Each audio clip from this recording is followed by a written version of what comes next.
Bonsoir tout le monde, je m'appelle Milian Belay. Je travaille pour l'Alliance pour la souveraineté alimentaire en Afrique. Je vous parle de l'Éthiopie. Aujourd'hui, c'est Noël en Éthiopie, donc bonne Noël, joyeux Noël. Pour les derniers 2 mois, les personnes n'ont pas mangé pour des raisons religieuses. Et aujourd'hui, j'ai pu manger de la viande et boire.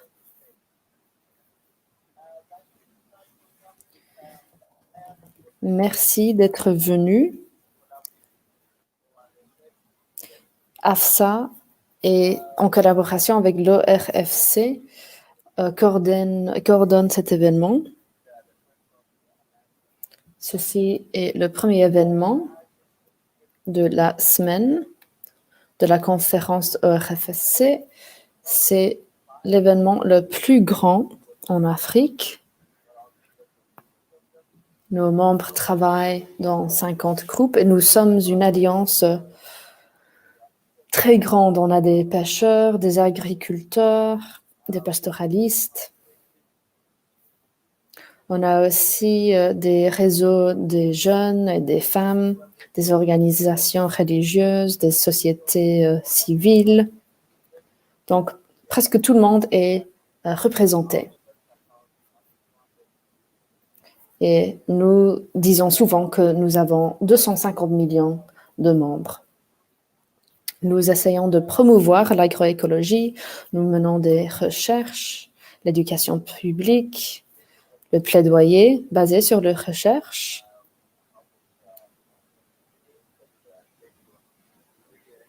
On ne travaille pas sur que des sentiments, mais plutôt sur la recherche. Et nous travaillons aussi avec la mobilisation sociale. Aujourd'hui, notre conversation est par rapport à la nutrition et quel système alimentaire l'Afrique en a besoin. Donc, je suis très heureux de voir, on a 3 individus ici avec nous. Ils sont tous des militants.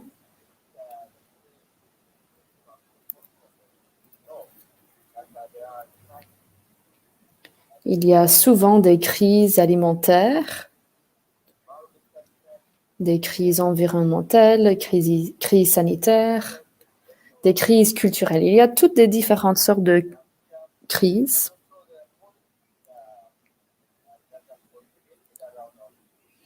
Et pour les politiques alimentaires, ils ont souvent beaucoup de problèmes.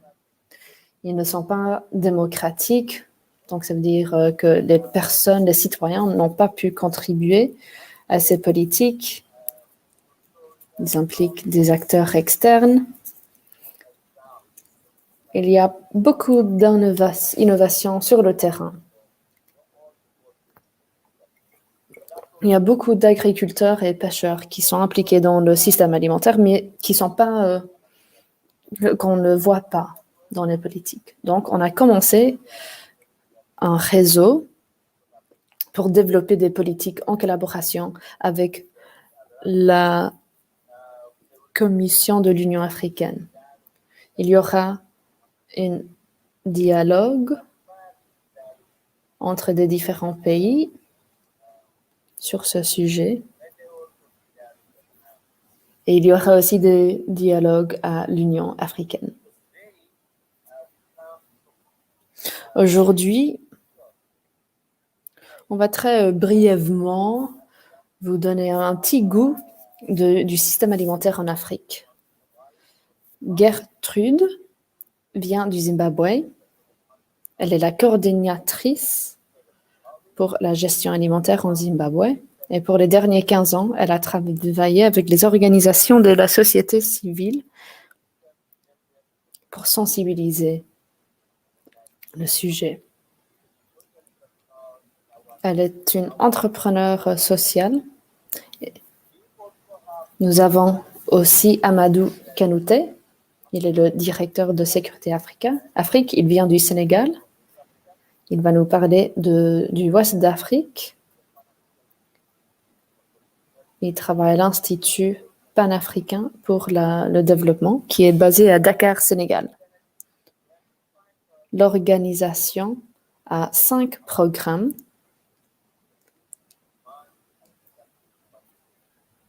pour augmenter l'accès à l'éducation, les services, la sanitation, la nutrition, les télécommunications et la santé.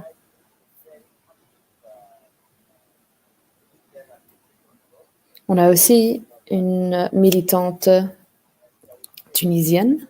Elle est une rechercheuse indépendante sur l'économie qui vient de l'Université de Tunis. Elle est une observatrice parlementaire au Tunis et elle travaille aussi comme journaliste. Elle est très intéressée par les relations internationales et elle se concentre sur les droits socio-économiques et les droits environnementaux. Elle travaille sur le réseau alimentaire pour les citoyens. Donc, je pense que vous êtes d'accord avec moi qu'on a des panélistes très intéressants avec nous aujourd'hui.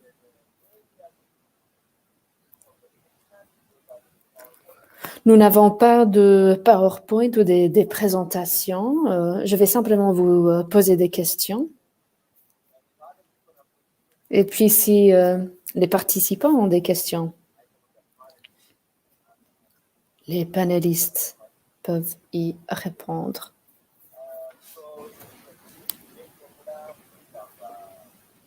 Donc, on suit un peu un modèle de débat. Donc, il n'y aura pas de PowerPoint. Je vais demander aux panélistes de répondre à la première question qui va être pour Gertrude.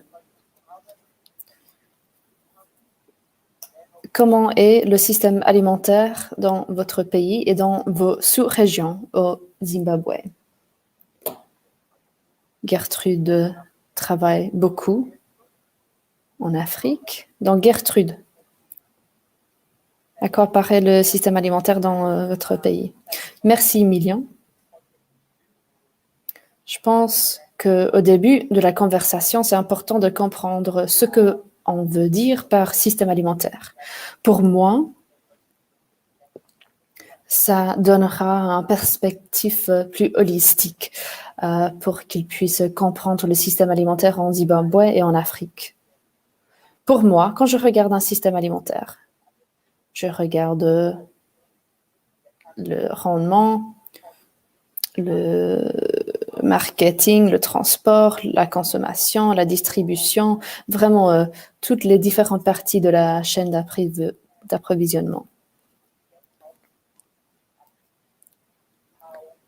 En comprenant cela, cette chaîne, c'est très important de comprendre comment le système fonctionne. Notre système alimentaire est dominé par des pratiques industrielles. Et nous voyons cette domination dans les politiques.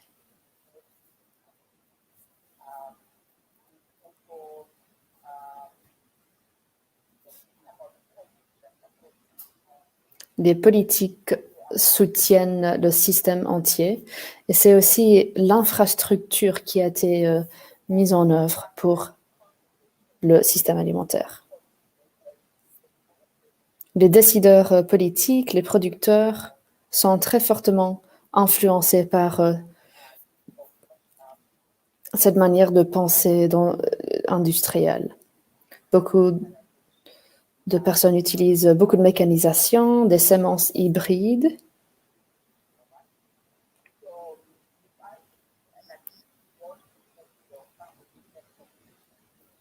Donc, c'est une perspective très générale, mais je dirais que notre système alimentaire est dominé par l'industrialisation.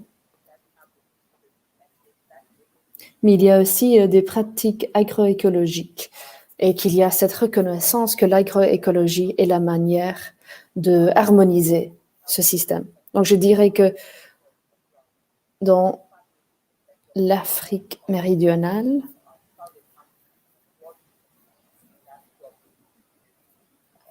dû à la colonisation, cela a introduit les engrais, les herbicides, pour réinventer la manière dans laquelle les agriculteurs produisaient leurs produits. Tout cela a miné les pratiques qui étaient utilisées à l'époque. Et c'est tout. Merci Gertrude. Amadou, vous avez 5 minutes.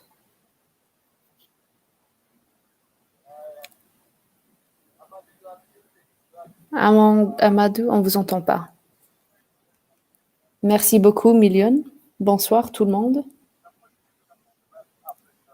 Le système alimentaire dans l'ouest d'Afrique est très extrovert.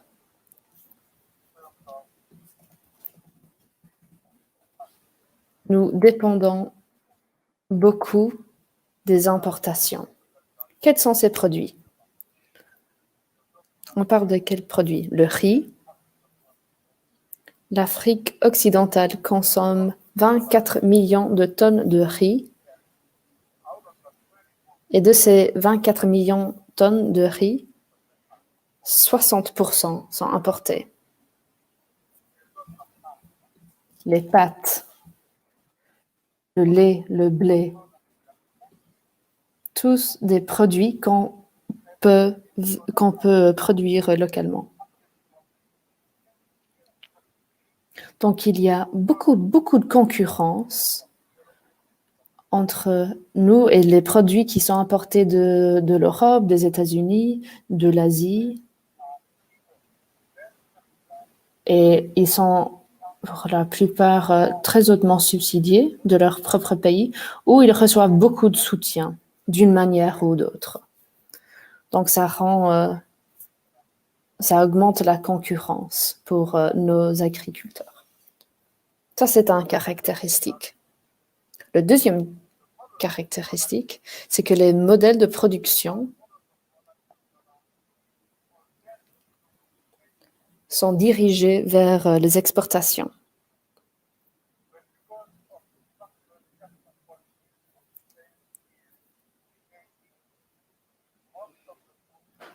Les politiques d'ajustement structurel qui ont été mises en place dans les années 90 nous a forcé de faire des exportations, de dépendre davantage sur des exportations. Les modèles de consommation imitent ou essayent d'imiter les modèles de consommation que vous avez dans des autres cultures, en Europe, aux États-Unis. Voici les 3 caractéristiques qui minent toutes les capacités de production que nous avons, qui affaiblit nos producteurs. Mais il y a aussi une tendance que de plus en plus des agriculteurs et des gouvernements maintenant commencent à dire qu'on ne peut plus faire ça. Au Sénégal, par exemple, dû au Covid-19, des autres gouvernements ont décidé que pour le prochain plan de développement, la souveraineté alimentaire va être une priorité dans le plan de développement. Une autre décision qu'ils ont prise, c'est que de tout l'argent qu'on va mettre en achetant des engrais, maintenant 10% va être investi dans des engrais naturels.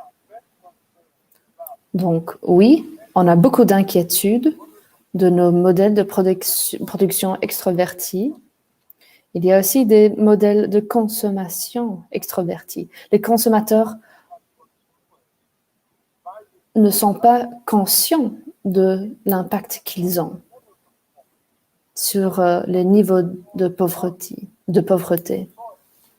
ou l'effet négatif qu'ils vont avoir sur le sol, la manière dans laquelle que nous produisons. Les petits exploitants sont en train de s'organiser pour dire « nous ne pouvons pas continuer, cela n'est pas durable, nous ne pouvons pas continuer ainsi ». Le Sénégal ne peut pas importer chaque année 800 millions de dollars par an pour notre nourriture. Ce n'est pas durable. Excellent, Amadou.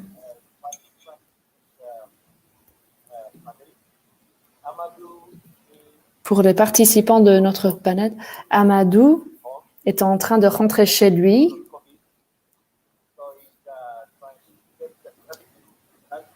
Et il y a un couvre-feu, en fait. Donc, merci, Amadou, d'avoir fait le sacrifice, d'être avec nous. OK, on va passer maintenant en Afrique du Nord. Nadia. Le système alimentaire en Tunisie, c'est comment? Et dans votre région? Merci, Milione. Merci tout le monde pour l'information. Je dirais de manière globale, le système alimentaire en Afrique, en général, en Tunis,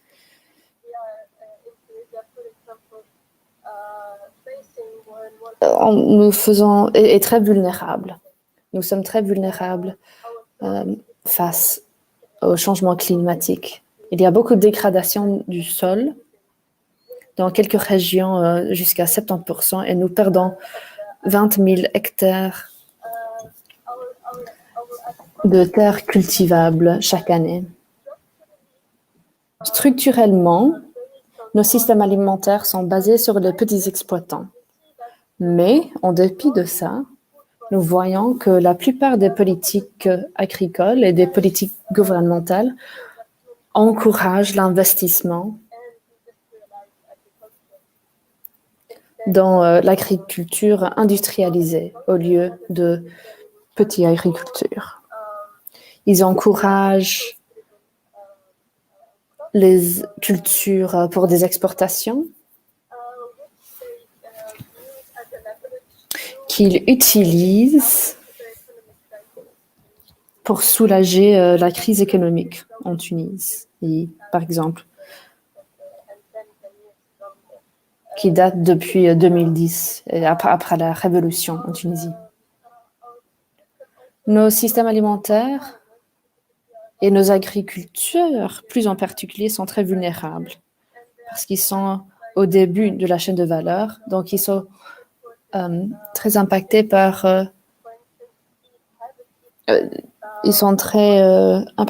les effets négatifs, par exemple par des intrants des chimiques.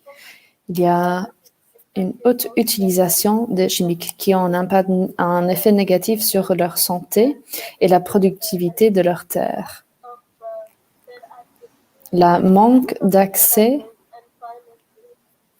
au financement lui mettent dans un cycle de dépendance.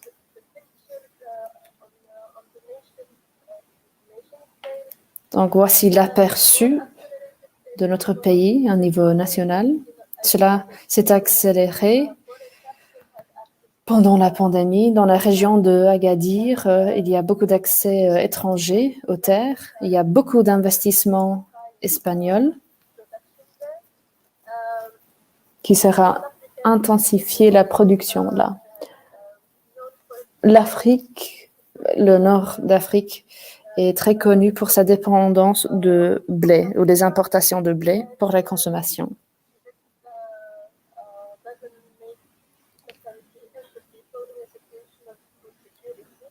Et cela veut dire que le pays et les personnes expérimentent des situations d'insécurité alimentaire. Le gouvernement ne veut pas changer leur vision et ça aggrave la situation. J'ai commencé en mentionnant le changement climatique. Au niveau régional, nous souffrons de la manque d'eau qui est liée à la production agricole et cela exacerbe la situation.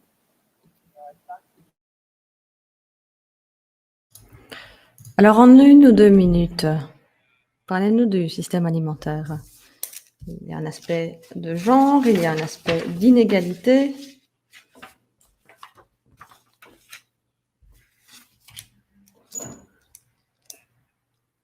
Qu'en est-il de cette nouvelle partie de la région? Qu'en est-il des systèmes alimentaires? Quelle est la relation?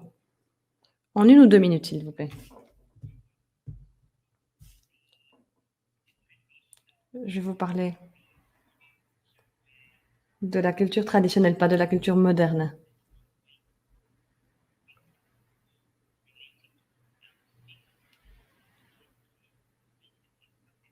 Je vous parlerai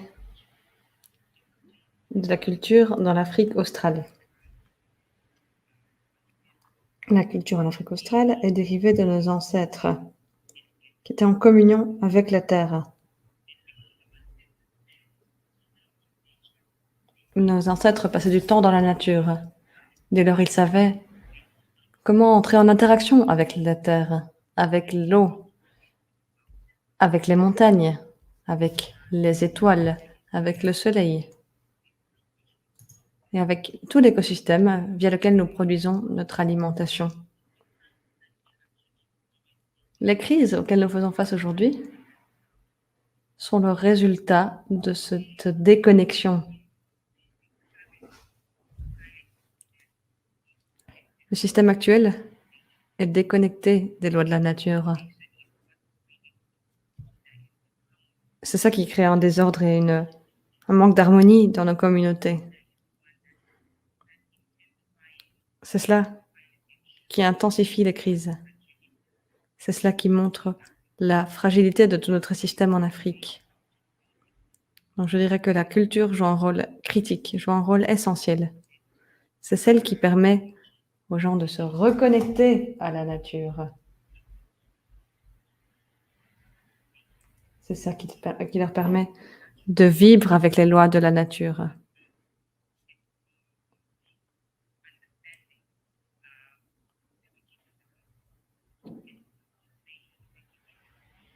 Et c'est cette culture qui leur permettrait d'interagir avec les systèmes entiers qui nous permettent de produire de l'alimentation. En tant que sujet dans un système complexe.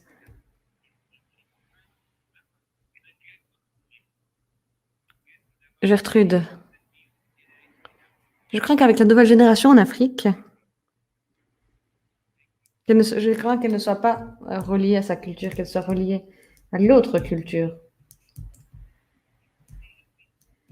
Oui.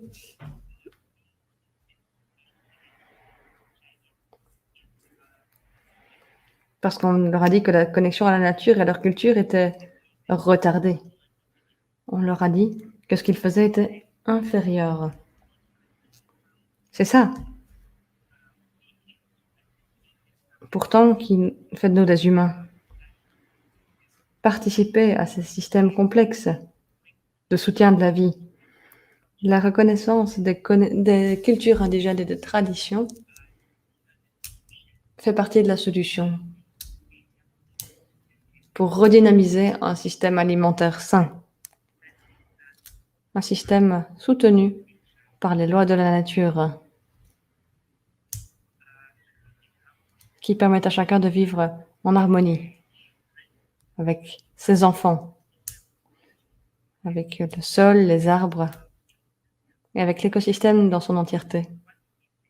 C'est ça qui nous manque lorsque nous parlons de la jeunesse.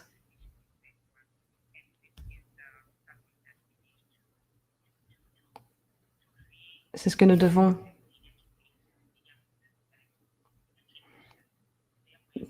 enseigner aux jeunes. Leur manière de vivre traditionnelle est essentielle. Merci beaucoup, c'était fantastique. Amadou.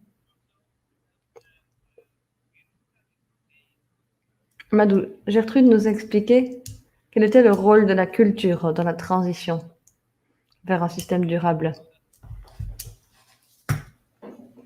Je sais que vous travaillez avec les consommateurs, avec les questions liées aux consommateurs. Pendant un certain temps, vous étiez directeur d'un mouvement mondial de consommateurs. Alors, selon vous, quel est le rôle des consommateurs dans la transition vers un système alimentaire meilleur? Malheureusement, l'interprète s'excuse, mais elle ne peut pas interpréter Amadou parce qu'il s'exprime à travers le micro dans son smartphone et la qualité du son n'est pas suffisante. Nous devons toujours interpréter des personnes qui prennent la peine de prendre un micro correct.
Mais nous savons que beaucoup de consommateurs consomment la nourriture bon marché simplement parce qu'elle est bon marché.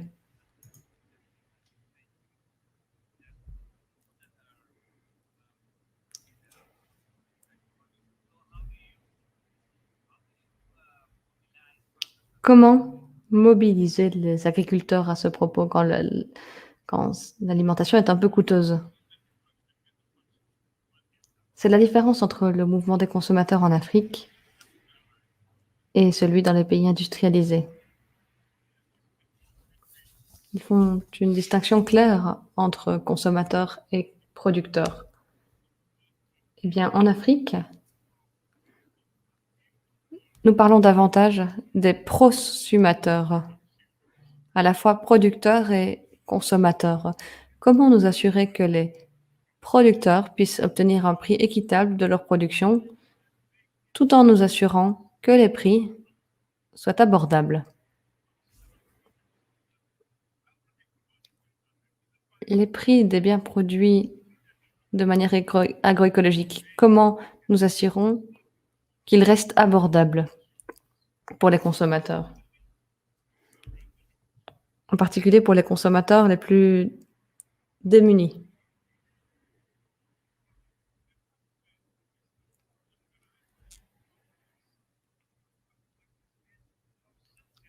Lorsque je dis que l'État allait subventionner le prix des engrais naturels,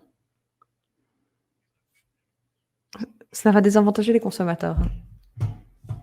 Autrement, l'alimentation produite de manière agroécologique n'ira que vers un segment des consommateurs les plus aisés. Ce n'est pas ce pourquoi existe l'agroécologie. Ce n'est pas le but de ce mouvement en Afrique. Merci. Merci beaucoup.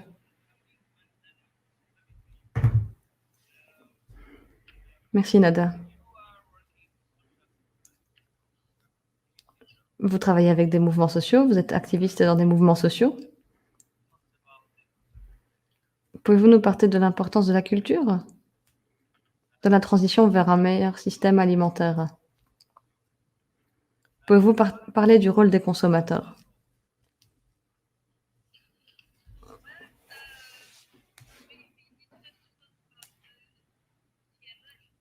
nous devons d'abord parler de l'émergence des mouvements sociaux liés à l'alimentation.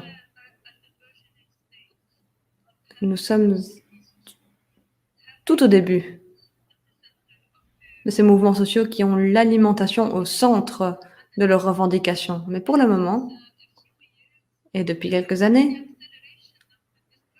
avec l'accélération de la destruction de nos systèmes de production, en raison de l'explosion des coûts des intrants, en raison de la destruction de la qualité des sols, l'on voit de plus en plus de protestations de la part des mouvements sociaux, particulièrement sur 3 sujets. D'abord, l'environnement et la pollution. Tout ce que fait l'industrie pour polluer, tout ce qui pollue le sol et l'air, ce qui empêche les agriculteurs de produire. Deuxièmement, le manque d'eau et l'inaction des États qui ne fournissent pas aux États de l'eau pour boire et pour irriguer leur culture. Et puis, les coûts de production, la concurrence inégale. On peut résumer ce mouvement en tant que protestation contre des modèles extractivistes de l'industrie. Et puis, les actions étatiques et l'accès au marché de la ruralité vers les villes.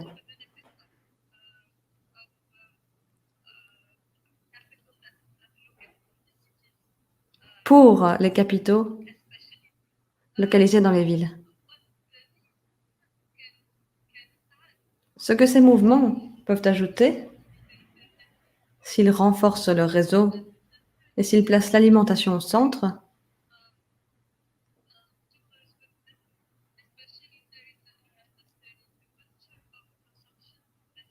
c'est changer une culture de consommation, surtout si elle est nouvelle, surtout si elle a été encouragée par la Covid-19. Une pandémie pendant laquelle beaucoup ont réenvisagé leur relation à l'alimentation. Pas simplement quelque chose qu'ils ingèrent, quelque chose de lié à leur santé. Ils se sont rendus compte des coûts cachés dans le prix de l'alimentation. Donc, en ordre général, l'alimentation a commencé à changer aux yeux des consommateurs.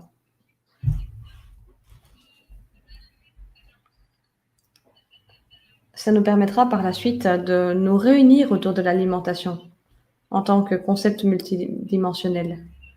Les producteurs, ceux qui vivent dans les zones rurales, ceux qui vivent dans les villes et les mouvements de travailleurs.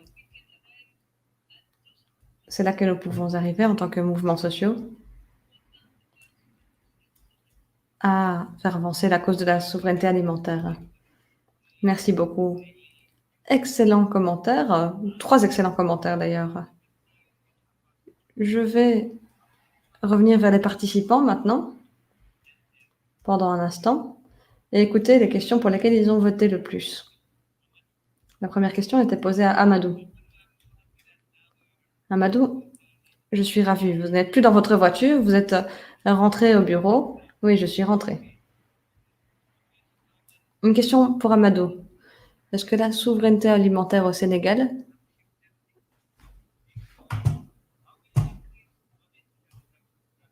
signifie augmenter la production agricole? Et si oui, comment allez-vous le faire de manière pratique? Merci. Pouvez-vous répéter votre question, Milione?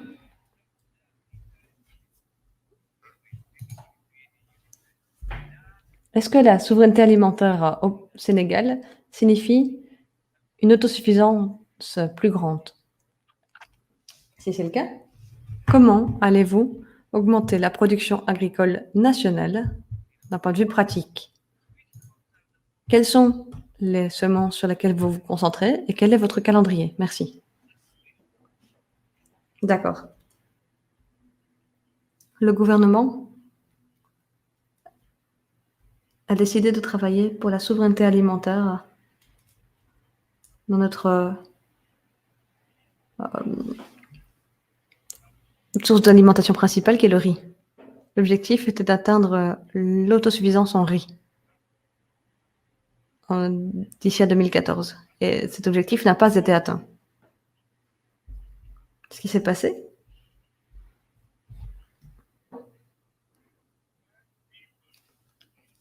c'est que pendant que nous encourageons cela, en même temps, nous n'avons pas consacré toutes les ressources nécessaires pour atteindre cet objectif. Et maintenant, avec la crise de la Covid-19, nous payons le prix de nos erreurs. Et le gouvernement a maintenant décidé de multiplier par près de 3 son budget qui va vers l'agriculture, donc son budget consacré à l'agriculture. Il a aussi décidé de s'assurer que nous puissions placer la souveraineté alimentaire en priorité au programme politique. Elle fait maintenant partie de notre plan de développement au Sénégal, qui est un plan d'urgence, le plan pour un Sénégal émergent. L'agroécologie et la souveraineté alimentaire sont maintenant le pilier numéro 2 de ce plan.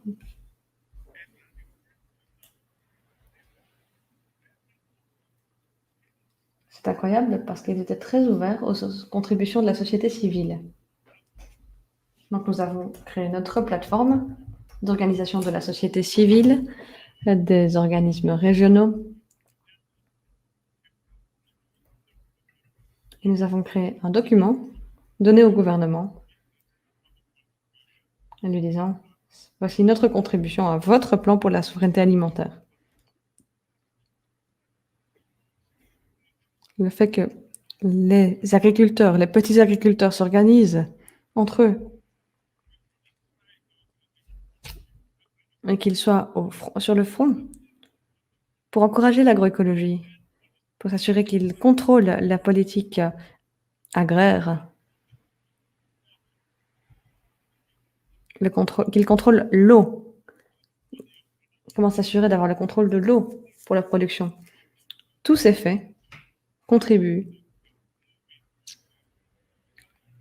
à nos avancées vers la souveraineté alimentaire, vers l'autosuffisance dans certaines régions critiques, dans certaines cultures critiques comme le riz,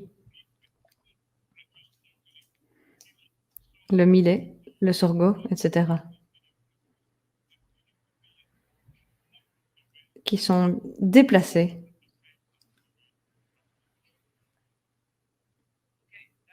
pour le moment.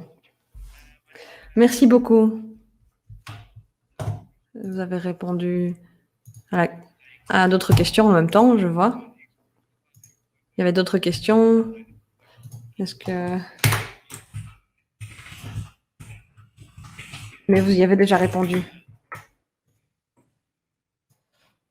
J'ai l'impression que vous y avez déjà répondu. Vous avez parlé d'autres points. Alors, je vais me tourner vers la question finale.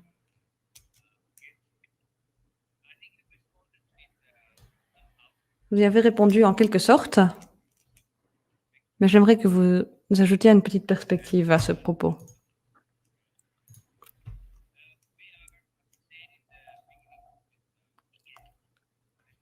Nous sommes au début de cette discussion de panel.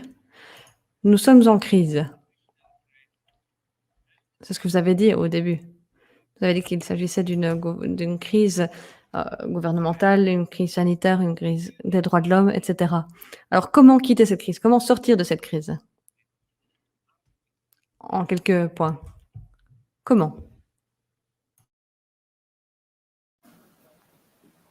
Je pense qu'il faut réinventer le système alimentaire entier. Si on parle de la souveraineté alimentaire, mais qu'on utilise cette pensée capitaliste, qui est très exploitative, ça ne va pas changer les choses. Donc, je pense que c'est très important de développer un système qui est plutôt centré sur la santé. J'ai aussi parlé du composant culturel et l'importance des personnes indigènes.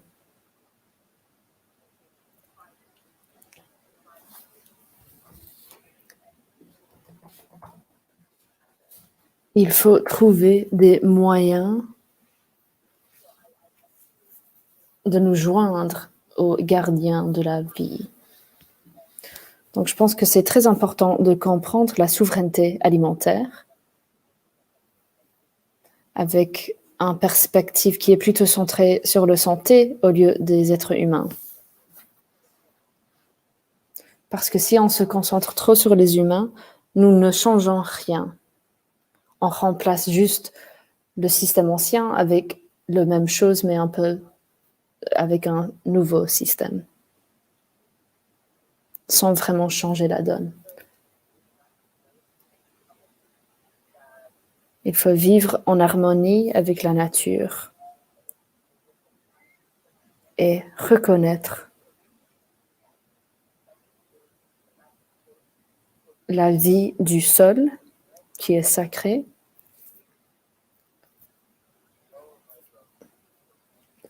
Elle est partie. J'espère qu'elle va bientôt revenir. À tous nos participants. Je pense que les panélistes se sont mis d'accord qu'ils vont rester après pour des questions. Donc, on peut toujours continuer après cette session. Donc, on va vous envoyer un lien. Il y a beaucoup de questions pour Amadou. Amadou, est-ce qu'on peut voir votre visage, s'il vous plaît? Ça, c'est mieux. Fantastique, merci. On vous voit maintenant. Donc, nada. Comment sortir de cette crise? Est-ce que vous pouvez répéter la question?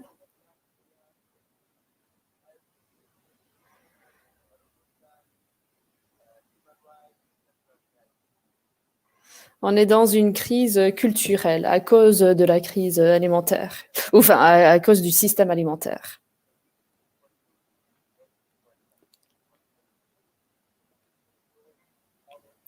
Comment est-ce qu'on peut sortir de cette crise? Est-ce que vous avez des stratégies à partager avec nous?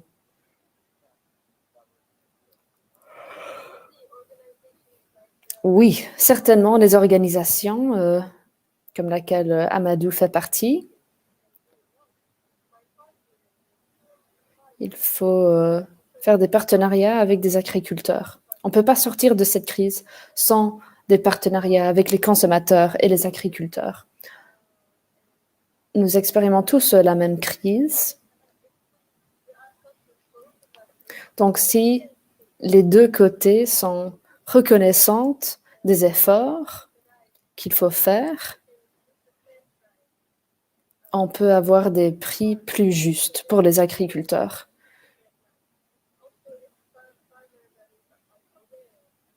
Si les agriculteurs et les consommateurs sont conscients de tous les effets d'une pomme, par exemple, sur leur santé, je pense qu'il y aura un appel pour un changement vers l'agroécologie et pour des pratiques et techniques agricoles plus durables. Comme ça, on peut surmonter ce système.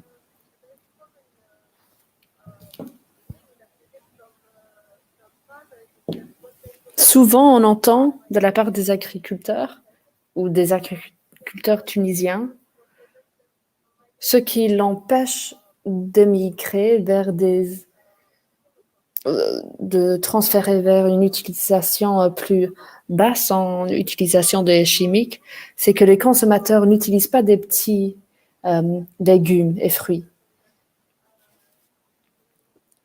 Ils sont habitués à une taille régularisée. Il y a un manque d'informations et cela cache l'aspect que il y a une très grande pomme, mais le fait que la pomme soit grande a des effets très négatifs sur la santé des consommateurs.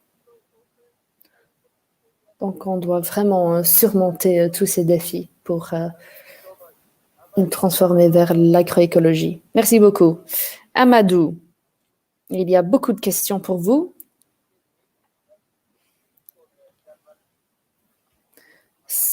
Un aspect clé, c'est de faire les produits plus sanitaires, plus abordables. Mais comment faire ça? Surtout pour les personnes défavorisées. Comment est-ce qu'on peut faire ça à une grande échelle? Est-ce que vous avez un exemple de la part de Sénégal? Amadou, nous voyons uniquement votre tête. C'est bien de voir votre visage. Je pense que vous bougez un peu votre téléphone. Ok, Million. Est-ce que je peux commencer? Oui. Et puis, il y a une autre question, la pêche.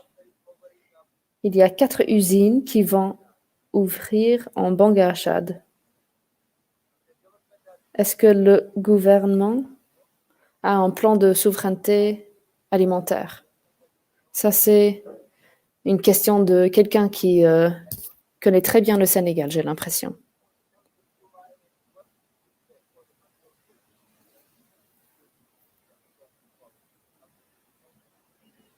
Donc, l'aliment qui vient de la production agroécologique, cela est quelque chose que je dois dire. C'est une question très difficile pour nous tous. Ce qui est arrivé,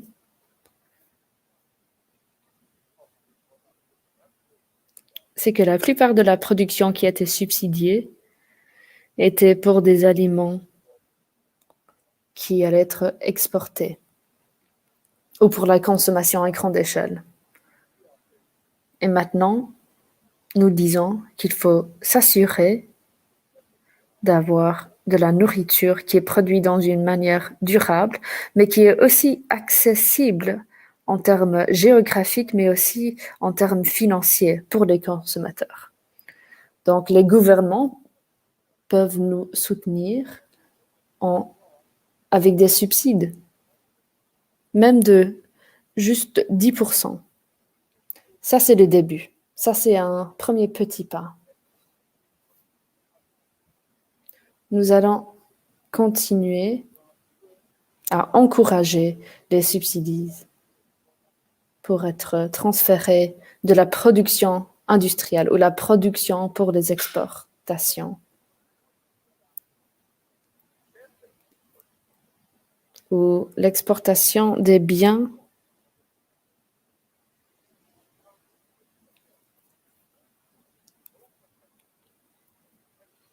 il faut avoir plus de développement. Quand nous parlons à nos dirigeants, il faut aussi questionner un peu le langage qui est utilisé.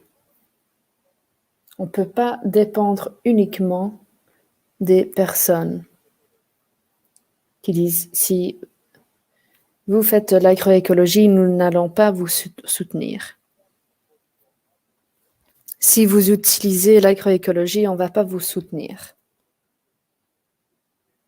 Ça, c'est la lutte que les organisations de la société civile doivent mener à l'échelle internationale. À l'échelle nationale, il faut travailler avec les producteurs, avec les consommateurs, pour avoir des coopératifs. Des coopératifs où nous achetons en vrac et puis nous redistribuons. Ainsi, le coût d'1 kilogramme va baisser. Si un consommateur achète 1 kilo par jour pour nourrir sa famille, en comparaison avec des consommateurs qui puissent acheter 1 tonne par mois, alors là, les gens vont commencer à vous écouter. Ça, c'est la deuxième manière. La troisième manière, c'est les marchés institutionnels. Nous voudrions que nos gouvernements, la police, nos écoles doivent absolument être nourris avec des produits locaux.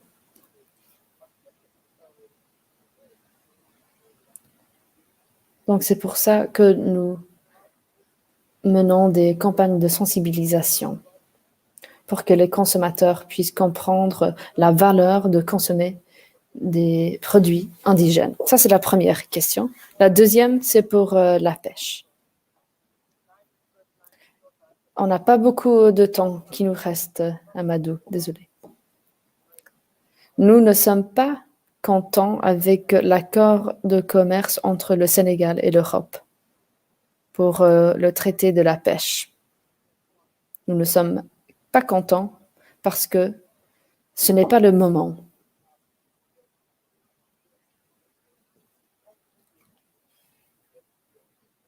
Les jeunes veulent traverser la mer pour arriver en Europe. Et c'est là qu'on a signé ce traité.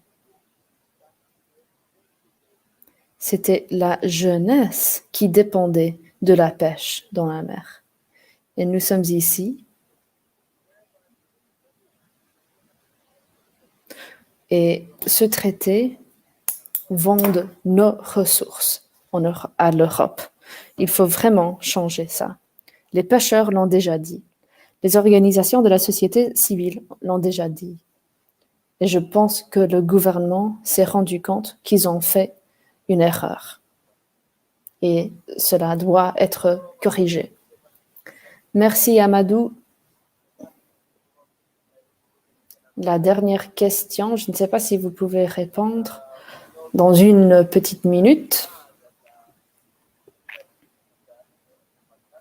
Mais le Sénégal est un exemple de l'agroécologie qui devient une stratégie nationale.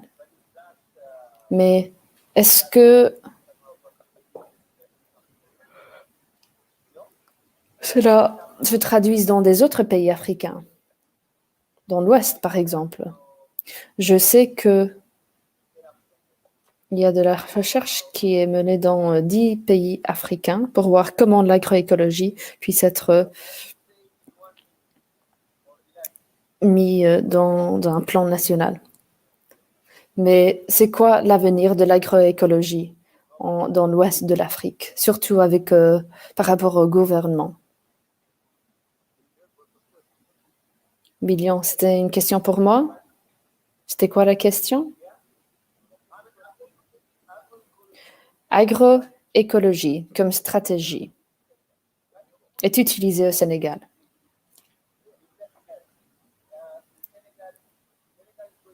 Le Sénégal va dans la direction de l'agroécologie. Est-ce qu'on peut le voir dans des autres pays africains? C'est ça la question. Une réponse rapide, s'il vous plaît. Oui. Je sais qu'en Mali, il y a des groupes qui travaillent sur cette politique, mais la situation politique au Mali est très instable. Donc, c'est pas vraiment possible d'avoir de l'activisme social. Mais au Sénégal, au Bénin, au Togo, voici 3 pays en Afrique occidentale où l'agroécologie fait beaucoup de progrès. Ok, merci. C'est vraiment dommage que Gertrude vient de m'écrire que sa connexion Internet est très instable. Elle a dit qu'elle sait suivre la conversation, mais elle ne peut pas parler, malheureusement, à cause de sa connexion. C'est très dommage, parce que son perspective aurait été très intéressante. Je pense que c'est une discussion très intéressante. On a identifié des problèmes des systèmes alimentaires en Afrique. On a parlé de l'effet des intrants agricoles dans le guise de moderniser l'agriculture africaine.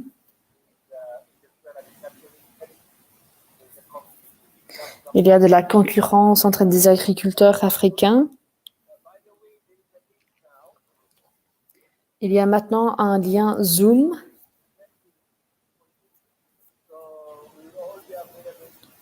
Donc, nous serions tous disponibles sur Zoom après cette discussion pour la continuer. Mais il nous reste 4 minutes, donc je vais essayer de faire un résumé. Les exportations, c'est un très grand problème en Afrique.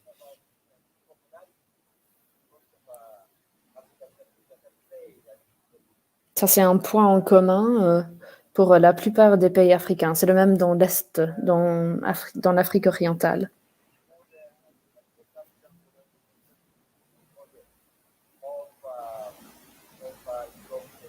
Beaucoup de pays africains suivent les modèles de système alimentaire européen.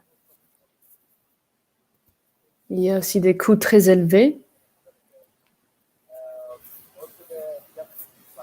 Il y a le problème du dumping des produits de l'Ouest. Cela a des impacts, des effets sur le climat. Comme Gertrude a mentionné, et même dans ma culture, je peux voir qu'il y a une érosion de la culture. Et c'est très, très triste. Dans les générations à venir, je ne sais pas comment on peut maintenir notre culture. C'est une très grande inquiétude. Comme Gertrude a expliqué, la culture, c'est la connaissance. Les femmes, nos mères, ont beaucoup de connaissances sur nos systèmes alimentaires. Et c'est une connaissance très, très importante. Et ça commence à disparaître. Gertrude a souligné l'importance de connecter avec la nature et avec nos cultures. C'est la seule façon dans laquelle on peut vraiment transformer nos systèmes alimentaires. Quand on ne peut pas avancer, parfois il faut regarder en arrière et voir comment les systèmes alimentaires étaient dans le passé et apprendre et tirer des leçons. Amadou a parlé de comment sensibiliser les consommateurs et Nada l'a aussi parlé, l'a évoqué. C'est très important d'avoir des campagnes de sensibilisation et établir un lien entre les consommateurs. Il a même inventé un mot des prosommateurs.